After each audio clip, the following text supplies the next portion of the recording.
Hey yo, what's up tout le monde, c'est Smartboy.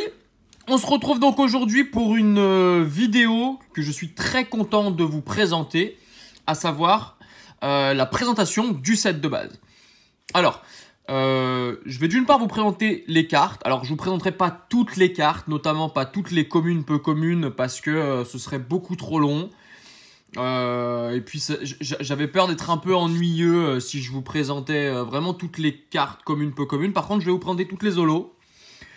Quelques rares, quelques dresseurs, et puis je vais surtout vous raconter mon expérience à moi, puisque voilà, moi j'ai 26 ans.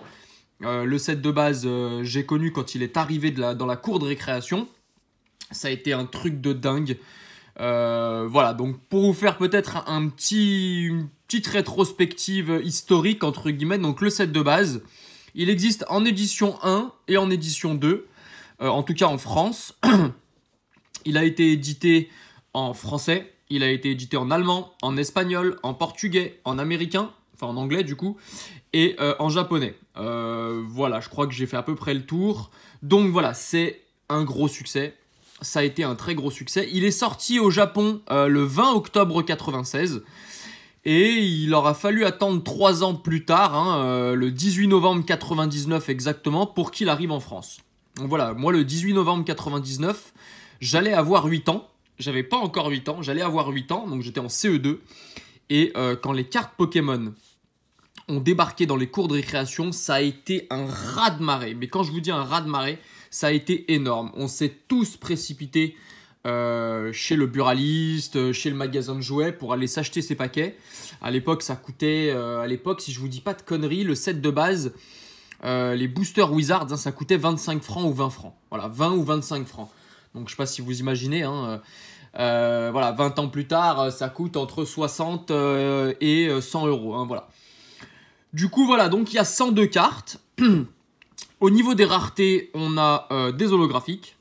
Les rares, qui sont différentes des holographiques.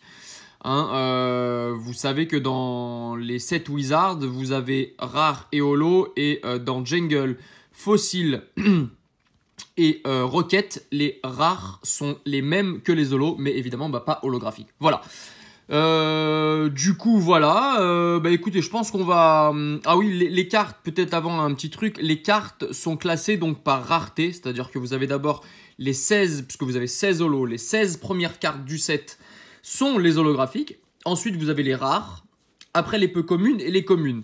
Ça a été un classement qui a été fait jusqu'à Appel des légendes à peu près. Et après, Pokémon Company est passé sur un classement par type. Et aujourd'hui, du coup, voilà, vous avez des cartes. Vous avez d'abord les cartes de type plante. Après, vous avez les cartes de type feu. Après, les cartes de type eau, etc., etc., etc. Voilà. Écoutez, on va commencer.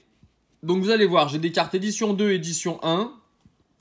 Je vais d'abord peut-être vous montrer les cartes qui ont un lien avec le jeu vidéo. Donc d'abord, je voudrais vous montrer ce Prof Chen.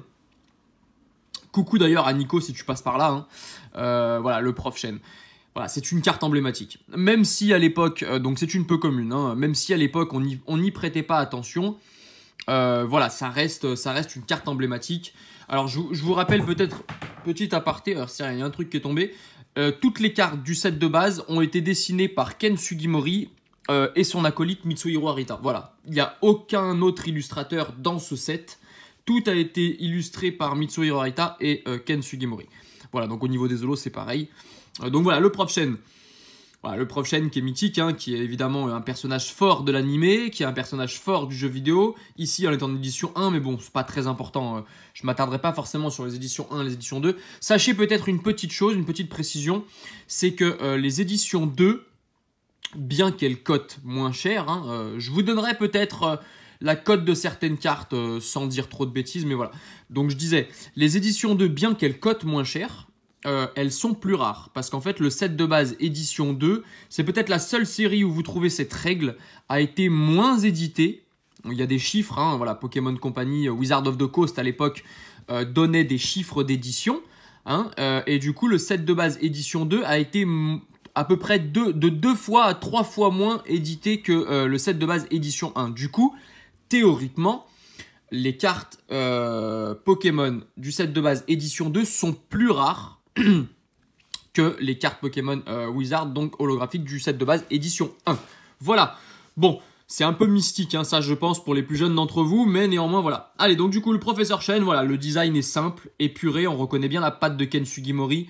Voilà, à l'époque, c'était du crayon, hein, je veux dire, il n'y avait pas de numérique, de trucs numériques comme maintenant, tout était fait au crayon, hein.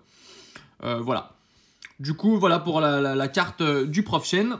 Je vais pousser un peu ça, histoire qu'on ait un peu plus de place. Ensuite, eh ben, une deuxième carte, Léo, hein, évidemment. Donc celle-ci, vous voyez, est en édition 2. Carte qui a été jouée. Hein, c'est un peu le... Comment il s'appelle ce dresseur-là, à l'heure actuelle, un peu costaud, là. Bon, je sais plus, ça me reviendra peut-être dans la vidéo, mais voilà, il a un peu la même utilité que le dresseur actuel, là, hein, vous pouvez piocher 2 cartes. Et puis, bah, Léo, voilà, c'est un personnage mythique du jeu vidéo, hein, c'était un des dresseurs qu'il fallait battre. Enfin, c'était l'adversaire, il me semble, de Sacha, le principal adversaire de Sacha. Et puis, bah, dans l'animé, c'est un peu pareil, hein, voilà, il a une place assez centrale. Donc, toutes les cartes sont neuves, proches du neuf, hein, voilà, je vous précise pas ça, on s'en fout un peu. L'idée, c'est vraiment d'admirer les cartes. Donc, vous voyez, hein, les 2 cartes sont dessinées par Ken Sugimori. C'est quasiment la même chose. Ici, vous avez des briques. Ça me fait penser à un appartement, on dirait une tapisserie. Et ici, voilà, un peu plus un truc un peu grisâtre. Et puis, le dessin, voilà, bien centré des deux personnages. Voilà, et puis... Pardon. Et puis, le dernier dresseur que je voulais vous montrer, c'était la Pokéflûte. Voilà, évidemment, la Pokéflûte qui est mythique aussi, parce que c'était l'objet dans le jeu vidéo, il me semble, ça remonte à très loin. Donc celle-ci n'est pas neuve, hein, elle vient de quand j'étais gosse. Il y a beaucoup de cartes qui viennent de quand j'étais enfant, et sinon j'en ai racheté depuis ou ouvert des boosters, voilà. Elle servait, si je vous dis pas de conneries, elle servait à réveiller Ronflex. Voilà, si je vous dis pas de bêtises, la Pokéflûte était utilisée pour réveiller Ronflex. Il me semble, hein. Vous me corrigerez dans les commentaires ceux qui sont amateurs de jeux rétro et qui jouent encore à... Voilà, moi ça remonte à 15 ans, vous m'en voudrez pas si j'ai quelques petites lacunes. Voilà. Allez, ensuite on va passer à une des plus belles rares, peut-être la plus belle rare de la série. Carte très très appréciée, illustrée par notre ami... Ah, vous voyez, j'ai dit une connerie. J'ai dit une connerie, finalement il y a d'autres illustrateurs. Alors c'est très bizarre. Comment il s'appelle lui ? Keiji Kinebushi. Ok, bah ça doit être une des seules illustrations que ce garçon a fait. Je voulais vous montrer, voilà, Draco. Voilà, Draco, c'est la rare la plus belle.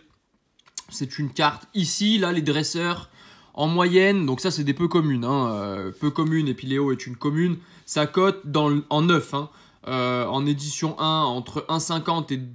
Ouais, 1 euro, 1,50 €, allez, on va dire, on va rester tranquille. Et puis l'édition 2 autour d'1 euro. Bon, celle-ci, elle compte pas parce qu'elle est pas neuve. Le Draco, voilà, qui est magnifique, carte de Mitsuhiro Arita. Voilà, vous avez également Mini Draco dans la série que je vous présenterai pas parce que je ne veux pas présenter toutes les cartes. Mais voilà, ce Draco, il me paraissait indispensable. Pour un amoureux du set de base, vous ne pouvez pas passer à côté de cette carte. Voilà, c'était la première apparition de Draco, hein, dans le TCG. Et quelle illustration, quoi. Quelle illustration dans son lagon, là. Voilà, c'est un vrai dragon, hein. Et puis voilà, la carte est magnifique, dessinée par notre ami Mitsuhiro Arita, bien sûr. Voilà, avec derrière, c'est une aurore boréale, en fait. Hein. Vous voyez, on voit la nuit ici. Là, il est dans les mers un peu arctiques, entre guillemets. Puis là, vous avez une aurore boréale. La carte est saisissante de réaliste. On dirait une carte postale. Hein. Voilà, la carte est magnifique avec la nuit étoilée derrière. Hein. Je ne sais pas si vous voyez bien. Voilà, moi, je suis littéralement fan de la carte. De toute façon, voilà, les cartes Wizard, vous savez mon amour pour les cartes Wizard. Voilà, pour moi, la carte est magnifique. Voilà, ensuite, je voulais vous montrer cette carte parce qu'elle est anecdotique. Machoke. Alors pourquoi anecdotique, pardon, parce que le bras de Machoke qui est très largement disproportionné. Enfin voilà, vous voyez son bras, il fait la taille de son corps, quoi. Donc, mais voilà, c'était l'époque, hein, il n'y avait pas de retouche numérique, comme je vous le disais. Je pense qu'il y a peut-être un jeu de perspective, mais qui là, pour le coup, est pas bien réussi, quoi. Hein, voilà. C'est pas parce que j'aime Wizard que je me permets pas de critiquer non plus. Mitsuhiro Arita est un génie, mais voilà, la carte n'est pas ratée. Mais voilà, le bras est largement trop disproportionné par rapport au Pokémon en lui-même. Mais voilà, ça fait partie, c'est pour ça aussi qu'on aime Wizard, parce que c'est imparfait, justement. C'est pas parfait, c'est du crayon, on n'a pas d'ordinateur, c'est vraiment... voilà, c'est vraiment la patte des illustrateurs dans le dur, quoi. Hein, et donc, du coup, bah, voilà, forcément, il y a moins d'aspect numérique que maintenant. Allez, on va passer aux holographiques. Je sais pas si je vous les ai mises dans l'ordre. Ouais, probablement. Non, pas du tout. Non, je les ai pas mises dans l'ordre. Je vais les montrer comme elles viennent. Donc d'abord, je voudrais vous présenter le Vénard. Bon, voilà, on va pas se mentir. Quand on ouvrait du set de base, qu'on était gosse, c'était pas forcément la carte qu'on voulait avoir. Hein, voilà, on préférait avoir les Pokémon ultra badass comme Dracofeu, Florizard, Tortank.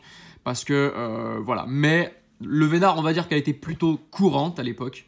Moi, je me souviens, hein, voilà, dans les cours de récréation, c'était une carte qu'on n'échangeait pas parce que tout le monde l'avait quasiment. Hein. Voilà. Mais néanmoins, bon, elle est très simple. Hein. Voilà, encore une fois, c'est Ken Sugimori. Il n'y a pas de détails dans le fond. On a juste un holographisme étoile. Et puis le Pokémon ici, voilà. C'était donc, le Vénard, hein, pour ceux qui ne savent pas, c'était le Pokémon de l'infirmière Joël. Voilà, c'est un Pokémon qui soigne en fait avec son œuf. Hein. Et donc du coup, c'était le Pokémon de l'infirmière Joël à la fois dans l'animé et à la fois dans le dans le jeu vidéo. D'ailleurs, vous retrouvez son évolution, hein, l'euphorie, dans les épisodes récents, puisque j'avais regardé X, Y, Z et il me semble qu'il y avait enfin, c'était plus le Vénard, c'était l'euphorie. Ensuite, bah ça c'est peut-être la carte la plus commune du set de base, c'est le Maconieur. Alors, pourquoi elle est commune? Alors, elle n'existe qu'en édition 1. Pourquoi? Parce qu'en fait, vous la trouviez dans un deck. Le premier deck, d'ailleurs, Pokémon. Hein, voilà, vous aviez des cartes du set de base et une holographique, à savoir le Maconieur. Vous avez également des petits dés. Pas des petits dés, pardon, des petits marqueurs de dégâts, etc. En carton, à l'époque, c'était. Maintenant, c'est du plastique, hein, mais à l'époque, c'était en carton. Donc voilà, cette carte est peut-être la carte la plus commune. Cette carte. Alors, le Vénard, moi, je l'estime en édition 2 à 15-20 € à peu près. En neuf, ça peut éventuellement monter à 30 € voilà, quelque chose comme ça. Sortie de booster. Édition 1, je pense qu'on est plus aux alentours des 45-50 €. Le Maconieur édition 1, très clairement, voilà, c'est une carte qui cote 10 balles, quoi. Même pas. Je suis peut-être très généreux quand je dis 10 €, mais... Et pourtant, la carte est très jolie, hein. Vous voyez, ils avaient essayé de faire cet aspect mouvement avec plein de petites mains. On voit vraiment, voilà, le Pokémon qui se castagne un peu. Vous voyez, vous aviez les mains du Maconieur autour, là, dessinées un peu en transparent, avec le Pokémon ici bien costaud, voilà, bien illustré comme Ken Sugimori sait le faire, hein, un Pokémon en vision totale, avec juste ces contrastes de bleu, de jaune et de marron. Moi j'aime bien le Pokémon. Je le trouve très bien illustré, on voit bien les détails de ses muscles, etc. Enfin, c'était un super travail artistique. Ensuite, bon là, un peu pareil que le Vénard, hein, Melofée, c'était pas la carte qu'on voulait forcément avoir. Mais bah voilà, pour qui voulait compléter le set de base, il fallait l'avoir. Voilà, une carte tout à fait... Moi, je l'aime beaucoup. De toute façon, j'aime toutes les cartes du set de base. J'aime toutes les cartes Wizard au sens large.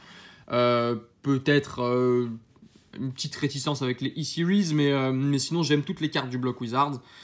Voilà, ce Melofée-là avec sa petite méchouille ici, hein, très simplement illustré. Respire la joie de vivre, un Pokémon de type fée, qui d'ailleurs a été réédité, donc vous le savez, le set de base a été réédité récemment avec Evolution, et Melofée cette fois-ci a un type fée, puisqu'à l'époque il n'y avait pas de type fée, hein, il y avait les types feu, eau, incolore, combat, et feu, eau, incolore, combat, plante électrique, voilà. Donc on n'avait pas tous les types qu'il y a maintenant, on n'avait pas de type dragon, il n'y avait pas de... Voilà. Ensuite, Léviator. Ça me fait rire parce que Pokémon terrifiant. Effectivement, voilà. Moi, j'aime beaucoup la carte. Ouais, je la trouve très sympa. J'aime beaucoup le geyser qui sort de sa bouche, là. Alors, Melofée, voilà, on est à peu près à 15-20 € aussi également. À peu près comme le Vénard. Voilà, en édition 2, hein, je vous parle. En édition 1, on sera peut-être plus vers les 35-40 €. Le Léviator, en édition 1, on sera peut-être plus vers une cinquantaine d'euros, je pense. Édition 2, on est plus vers quelque chose comme 30 €. En 100% neuf, hein, je vous parle, hein, pas de défaut, sortie de booster, etc. Voilà, donc j'aime encore beaucoup sur cette carte le contraste entre le jaune et le bleu. Hein. Et puis ouais, la carte est vraiment bien réalisée. Quand regardez tous les détails qu'il y a, que ce soit sur le corps du Pokémon, sur la mâchoire. Et puis mine de rien, c'était pas simple, hein, de vraiment dessiner le Pokémon dans son entièreté. Et puis là, voilà, on a tous ces petites nuances d'holographisme derrière qui permettent vraiment... d'illustrer l'attaque Dracorage, je suppose, hein, du Pokémon. Donc très sympa. Petit bémol peut-être pour l'écaille ici, là, qui est pas... Voilà. Et puis ici, on ne sait pas si c'est sa nageoire ou une écaille qui a... C'est un peu... Voilà, mais sinon, bon, le Pokémon est top. Le Pokémon est top, Léviator est un Pokémon apprécié. Ensuite, Tignon. Bon, voilà. Pas grand chose à dire, hein, le puncher. Voilà, qui a vu arriver son comparse Kikli à partir de fossiles. Donc la carte n'est pas neuve, hein, celle-ci elle vient de quand j'étais gosse. Toutes les cartes qui sont pas neuves concrètement viennent de quand j'étais enfant. Il y en a certaines que j'ai gardées qui étaient encore collectionnables, d'autres que j'ai virées parce qu'elles étaient vraiment trop abîmées, et puis certaines que j'ai gardées juste pour le fun, pour le souvenir. Voilà, Tignon en fait partie.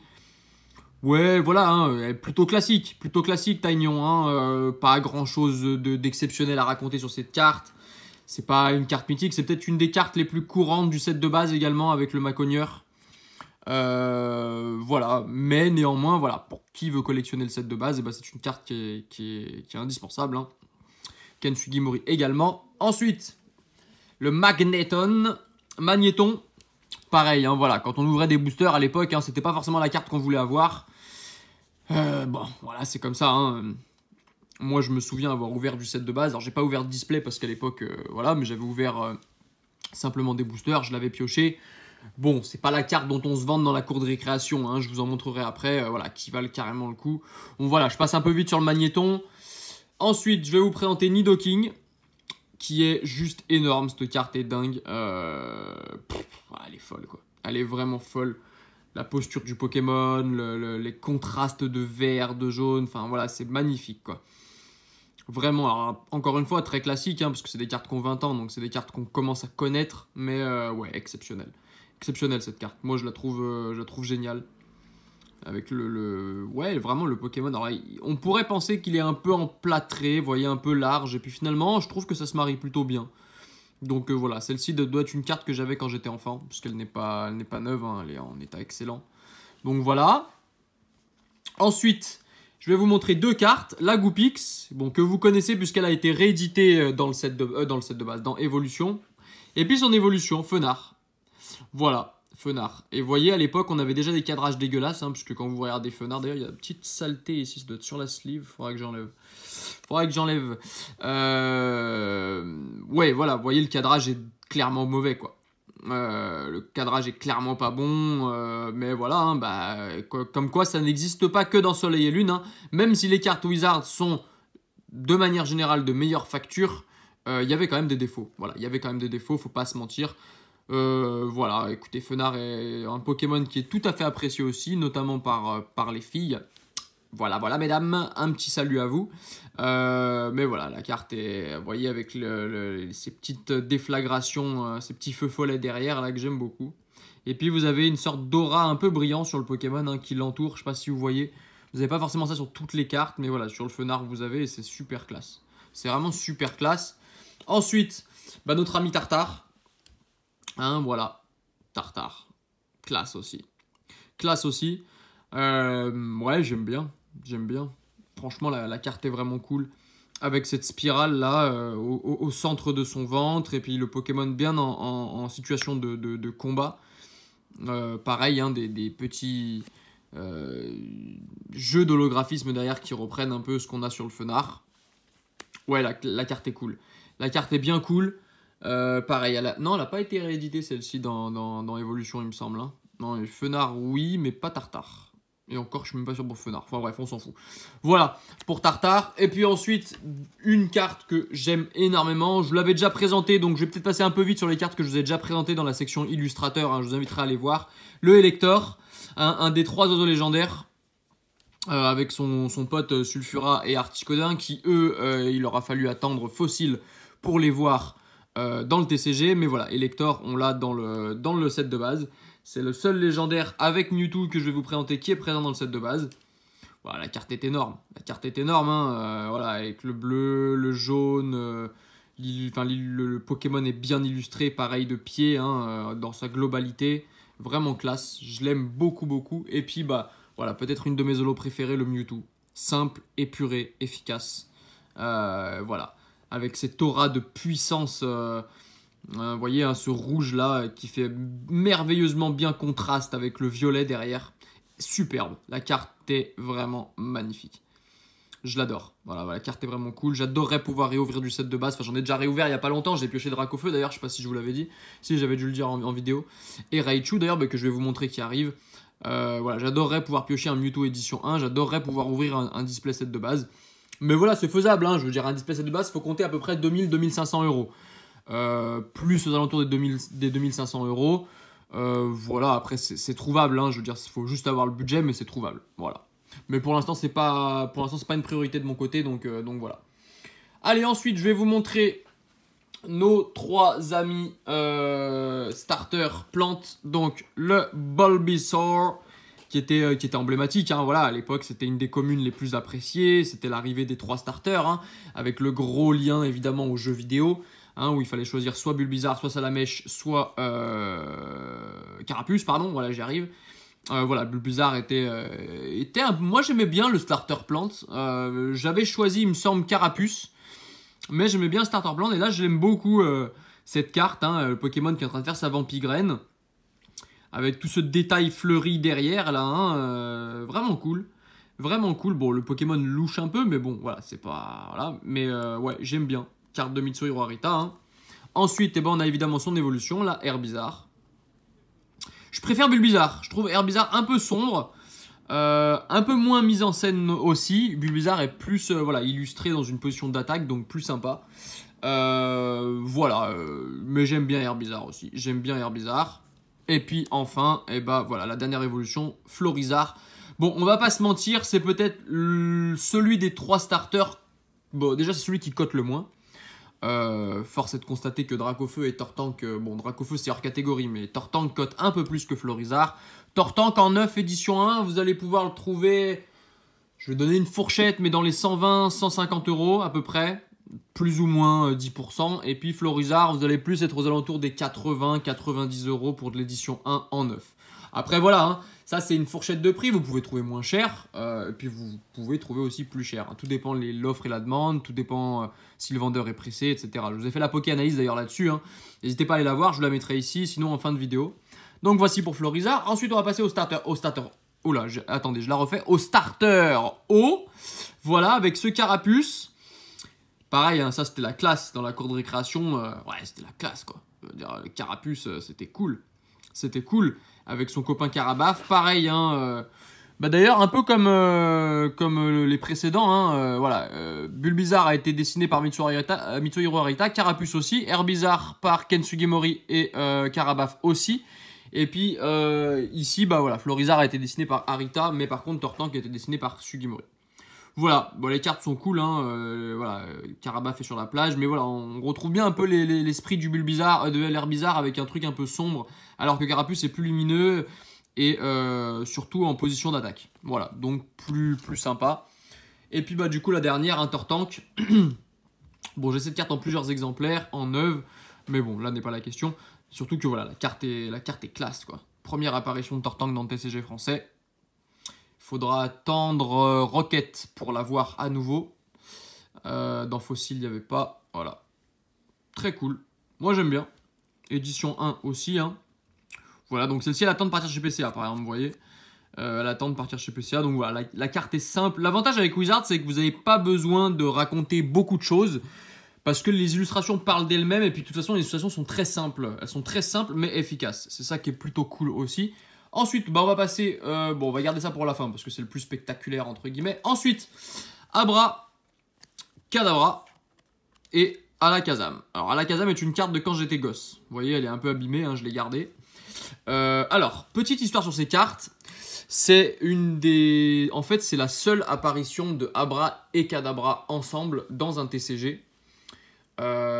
Parce que en fait Kadabra a été banni du TCG. Pourquoi? Parce qu'en fait il a été au cœur d'un scandale entre guillemets, hein, parce que Abracadabra, vous reconnaissez bien la formule des magiciens, hein, et en fait il y a un magicien israélien qui a porté plainte contre Pokémon, enfin à l'époque c'était Wizard of the Coast, hein, Pokémon Company, parce que justement Pokémon avait volé sa formule qu'il avait gardé en tant que marque déposée, hein, si vous voulez. Du coup, il réclamait une grosse somme d'argent. Bon, évidemment, le procès a duré ad vitam aeternam très longtemps. Il a perdu, évidemment, mais néanmoins, ça, voilà, il a fallu attendre. Je crois qu'il y avait un Kadabra dans. Et encore, je suis même pas sûr. Dans Diamant et Perle Platine, mais je suis même pas certain. Je sais qu'il y avait Alakazam, mais Kadabra, je suis pas sûr. Abra, bon, lui, il me semble qu'il est resté. Hein. Mais du coup, voilà, c'est aussi pour ça qu'on a plus vu Kadabra. Donc voilà, cette carte est collector parce que c'est une des rares. C'est une des rares illustrations de Kadabra en fait dans le TCG français. Et puis voilà, Alakazam est carrément cool aussi. Hein. Très très très sympa. Pareil, carte de Ken Sukimori. Le Pokémon est simple, bien affûté, avec cette spirale un peu derrière, là, vous voyez, hein, ce tourbillon psychique, hein, cette onde de folie, voilà, effectivement. Et puis ici, Abra qui est sur son petit arbre, là, hein, en train de faire sa sieste. Kadabra qui est en train de faire le mime. Voilà. Bon, voilà, super. Donc, Alakazam est la première du set, hein, c'est la première holographique. Ensuite, bah évidemment, comment passer à côté de ce fat Pikachu qui est allé s'enquiller McDonald's, Kentucky Food Court, je sais pas quoi d'autre. Mais voilà, bon, le Pikachu, c'est la première apparition de Pikachu également. Il est classe, il est mythique, il est emblématique, mais il est juste énorme, quoi. Je veux dire, là, c'est plus une souris, c'est une baleine. Je veux dire, regardez le bidon qu'il a. Et pourtant, voilà, c'est une carte qui est mythique, personne s'en lasse. C'est la base, quoi. Voilà, le set de base, de toute façon, c'est la base. C'est la base de tout. Voilà, c'est comme à l'époque, on construisait des maisons avec de la paille, et bah, c'est la base. Aujourd'hui, on construit des buildings, des trucs de dingue, mais à l'époque, voilà, bah, le set de base, c'est pareil. Il aura fallu que ça existe pour pouvoir innover sur les cartes qu'on a aujourd'hui. Ensuite, bah, évidemment, l'évolution Raichu. Ouais, voilà. Bon, la carte est neuve, hein, c'est le top loader qui est flingué, mais la carte est neuve. Je l'ai sorti de booster avec mon pote Myrdinaru, d'ailleurs. Si tu passes par là, mon ami, je te fais un énorme bisou. Je pense que tu regarderas la vidéo. Hein. Je pense qu'elle est très attendue de la part des copains. Voilà, donc Raichu. C'est pas le holo que je préfère. Hein. Si je devais choisir les holos que je préfère, j'aime énormément Alakazam, Mewtwo évidemment, Léviator, et puis bah Elector et Charizard. Dracofeu évidemment.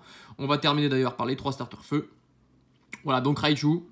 Donc là, il y a le compte. Hein. Voilà, là, vous avez le compte. Vous voyez, on est déjà à 27 minutes de vidéo et je vous ai même pas présenté l'entièreté du set de base. Mais ouais, c'est juste ingérable. Si je vous présentais tout, je pense qu'on y aurait passé 2 heures et ça aurait fait chier un peu tout le monde. Allez, on finit enfin par Salamèche, le dernier starter que je vais vous présenter. Hein. Alors, vous voyez, le Salamèche a beaucoup évolué. À l'époque, on aurait vraiment dit un dragon hein, ou un petit reptile. Aujourd'hui, sa tête est plus ronde. Hein, bah, j'ai pas de carte de Salamèche sous la main, merde, je vous aurais bien montré celle de SL3, mais enfin vous voyez, voilà, Salamèche a quand même évolué, hein. Là on dirait vraiment un petit dinosaure, Denver, le petit dinosaure, mais voilà, aujourd'hui c'est plus un, ouais, il a une bouille un peu plus ronde, un peu moins reptilienne, vous voyez c'est un Pokémon lézard hein, quand même, hein, mais du coup voilà, bon il a fait une petite connerie, il est en train de faire cramer la petite branche derrière. Ensuite, et bah, du coup, son évolution, évidemment, le Reptincelle. J'aime bien. J'aime beaucoup le Reptincelle. Je le trouve bien sympa, là. On l'imagine bien derrière que c'est de la lave, hein, volcan, etc. En train de faire son attaque tranche. J'aime bien. Mais pareil, Reptincelle a aussi évolué. Il s'est un peu adouci. Hein. Je trouve que les traits de Salamèche et de Reptincelle étaient un peu plus durs qu'à l'époque. Que maintenant, pardon. Donc voilà le petit Reptincelle avec ce décor un peu volcanique derrière. Et enfin, the best of the best, Dracofeu. Voilà, donc celle-ci je l'ai sortie de booster avec mon pote Myrdin, comme le Raichu. D'ailleurs j'en ai 2 autres derrière qui attendent aussi. Donc la carte est 100% neuve. Hein. Ce que vous voyez c'est de la poussière dans la sleeve.